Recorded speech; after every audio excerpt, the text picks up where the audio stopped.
Play places can also be danger zones. You want to make informed decisions before taking your kids, but we've learned hundreds of injuries happen at these sites across Texas each year. But you'll never know how many injuries or how severe they are when it comes to a new, increasingly popular option for children, those indoor trampoline centers. KXAN investigator Lindsey Bramson explains why there are no safety records available for places like this.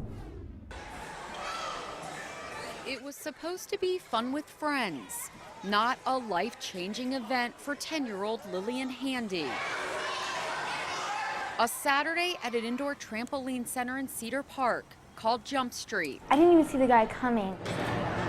Surveillance video shows Lillian running from lane to lane, right in front of one of Jump Street's workers. Another child trying to do a double flip collides with Lillian, breaking her arm in multiple places. For a second, it was all black for a second, and then I heard this big crack noise. She was just screaming, help, help, help. So I'm already running. I have to run all the way down one hall and down around another barricade. 2 years and several surgeries later, Lillian's arm is disfigured. Her mom, Trina, says it happened because of a lack of supervision, creating a dangerous and hazardous condition.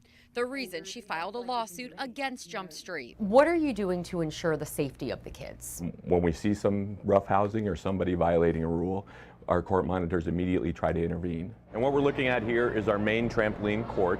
Jump Street's chief operating officer, Mark Goldman, gave us a tour of his amusement center on a weekday when things were calmer, with fewer kids for workers to watch. He says Jump Street follows national standards. For every 32 jumpers, there must be at least one worker on duty.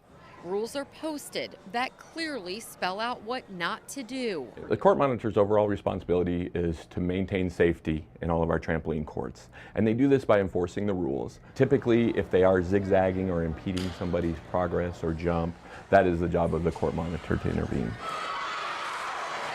We wanted to see the situation for ourselves. Watch this undercover video at Jump Street on a busy Saturday. It shows this boy running across 9 trampoline lanes right in front of a worker. Goldman told us he doesn't feel comfortable watching or commenting on our video because it wouldn't show everything going on inside. Obviously, safety is our utmost priority here. We have an extensive training that we put all of our new court monitors through. We can't anticipate split-second decisions that they might make that might violate our rules. We asked Lillian's mother if she takes any responsibility. She says she didn't know her daughter was breaking a rule because that rule wasn't posted. Where does it say to stay within your lane? I don't know that we actually have stay within your lane posted. That's more of a kind of a thing that's enforced by the court monitors, is told to them at the front desk. Before kids get on the trampoline, parents must sign a waiver. We found it standard for all indoor trampoline centers in the Austin area. Jump Street, Jumpoline, Pump It Up, and iPlay. Almost word for word, waivers release companies from any liability, from sprains all the way to death, regardless of any supervision. Goldman says parents have to play their part too. And we would expect them to be responsible for their own child. But KXAN has discovered before parents sign that waiver, they have no way to check the safety record of indoor trampolines in Texas. You don't even have to report when someone's injured to Sure. the state. Indoor trampoline parks, since they're relatively new, are not regulated by the state of Texas.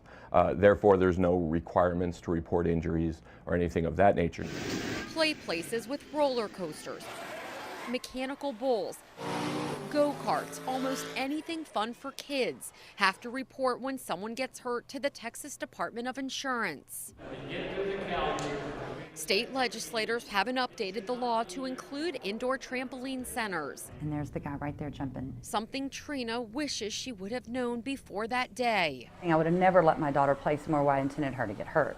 We talked to state lawmakers with the power to change the law. Will they update it to include indoor trampolines?